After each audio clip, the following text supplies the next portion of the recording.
This next section will focus on timetables. We will look at choosing timetables.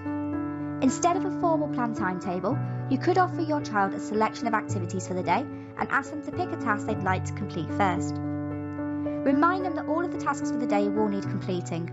Lots of websites have choosing cards available for you to make selection sets for your children. Instead of picking one task at a time, you could show your child all of the pictures of all of the activities for the day, and you could order them into a daily sequence together. That way, your child can see which tasks they can move on to next and when breaks are scheduled. It is also good to involve your child in the decisions made appropriate to their age group.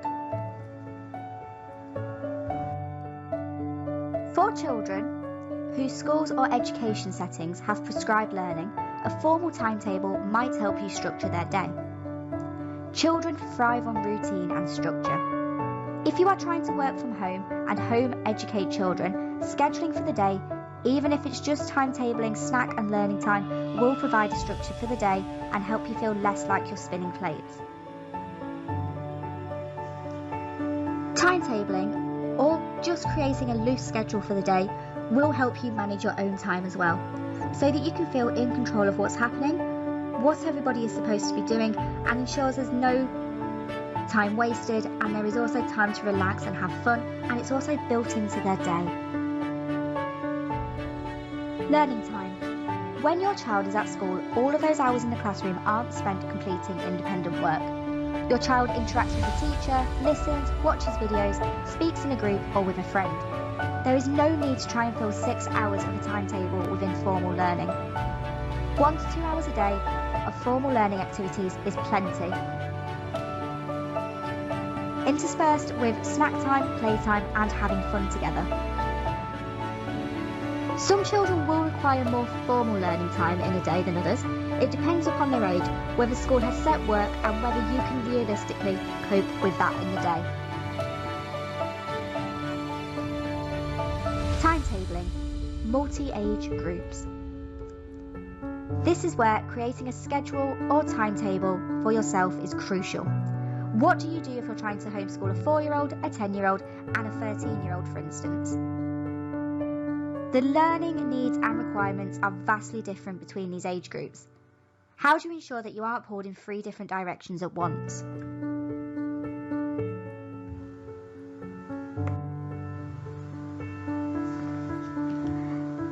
This is where planning and preparation is key. You need to ensure that there are tasks that each child can complete independently, whilst you give a child one-to-one attention if needed. It may be possible to rotate children through the workstation, one completing formal learning whilst others are playing or watching learning videos. An alternative is to plan projects that all ages can be involved in at the same time, such as den building, painting or crafting, where the outcome is age dependent. We will consider some of these ideas later on in this session. Finally, in this section, we will focus on literacy and numeracy. Perhaps you're feeling anxious about the learning your child is missing whilst they are off school and wondering if they will be behind when they finally return to school. Maybe you want to make sure that they meet all the expectations for this year group so that they are prepared for next year's learning.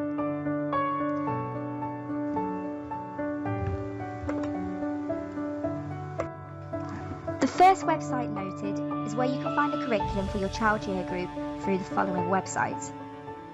The National Curriculum website is split into the curriculum into each year groups and subjects so that you can choose the appropriate year group for your child and view the learning they are supposed to be covered by the end of that year. The second website available is the BBC Bite-Size website. This contains learning explanations, resources and materials for all age groups and is a very good starting point. There's loads of interactive explanations, videos and activities which will support your child's learning. Section 3 will focus on home learning project ideas. This section aims to provide a starting point for projects or activities that provide learning outcomes across lots of subjects. The following activities are suitable for children in mixed age groups and they can be simplified or extended when needed. Our first example of a project would be den building as an example. So firstly, children could draw or design their den on paper first. Older children could perhaps label their materials they're going to use. Set a challenge to build a den for a certain purpose or with certain criteria.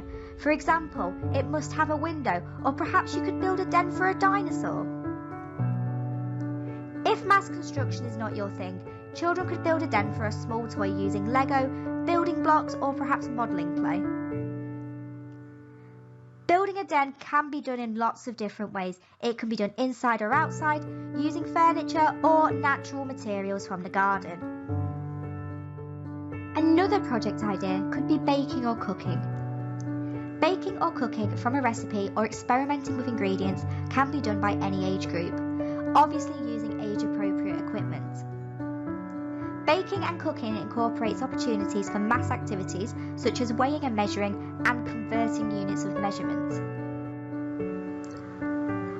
Older children could research ingredient costs through supermarket websites and cost out the recipe per portion or even a whole week's worth of menu choices for the family. Baking could become a competition between siblings, for example, the best cupcake design or perhaps the best pasta dish. Children could look into the nutritional information for a recipe and create a balanced meal by researching food groups. Menu design with drawings and restaurant descriptions could be done by multi-age groups for children, with the younger children drawing the food and the old children could describe the dish. The next idea for a project could be a bug hotel.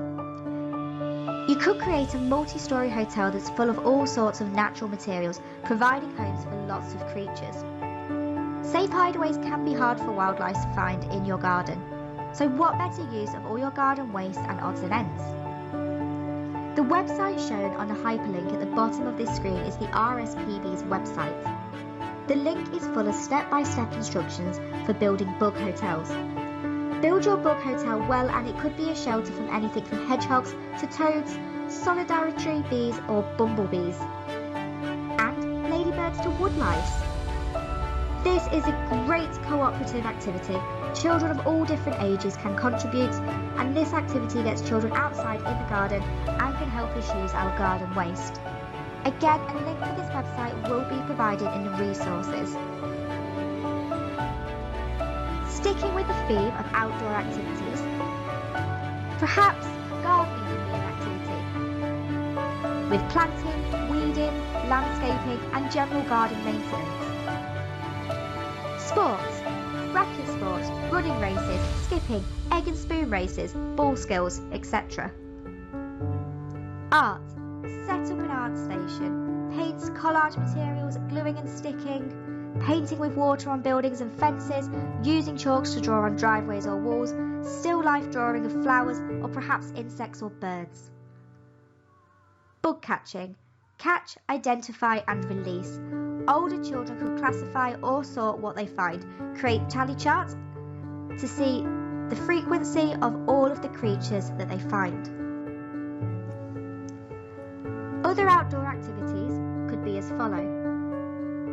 Build an obstacle course using what you already have at home. Time them completing it and then see if they can beat their own time. Perhaps have a picnic on a blanket. Perhaps have a mud kitchen. Perhaps participate in some photography, taking pictures of insects, plants or birds.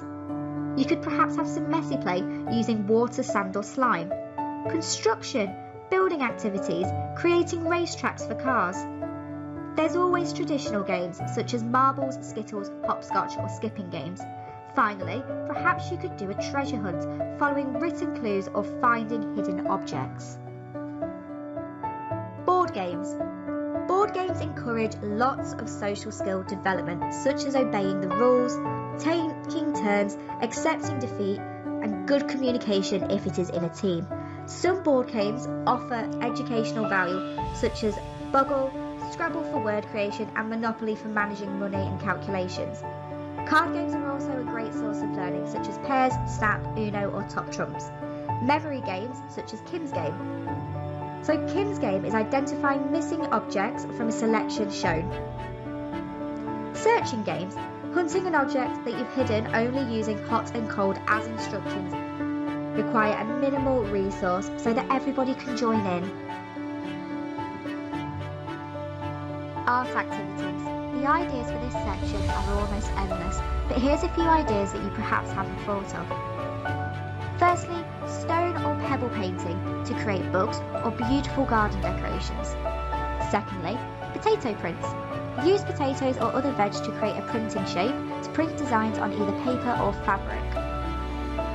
Play-Doh. Use Google to search for homemade Play-Doh recipes, which are also child-friendly. Secondly, design and draw a treasure map. Older children could add coordinates to theirs. Junk modelling. This is a good way to use up plastic pots, cardboard tubes or cereal boxes. Next, using old cards or catalogues, decoupage, shopping by cutting out catalogue items, creating a picture collage, or for older children, design a mood board for a house renovation. Finally, puppet making. Sock puppets, glove puppets or paper plate puppets are easy to make with loads of simple to follow instructions which can be found on the web. Finally, we will look at science activities. Have a look at this website as a starting point. It's great if you are short on inspiration and you don't need to be a scientific expert to do any of these activities suggested. Lots of things you already have at home can be used to create exciting science projects or experiments. The website sciencefun.org offers lots of examples to get you started. For example, you could make a lava lamp, orange fizz, storm in a glass. You could use the dry erase. You could also make a volcano. There's also a recipe for homemade Play-Doh available. Perhaps you're interested in some snow fluff or you want to do some milk art. Again, the link for this website will be provided in the resources section.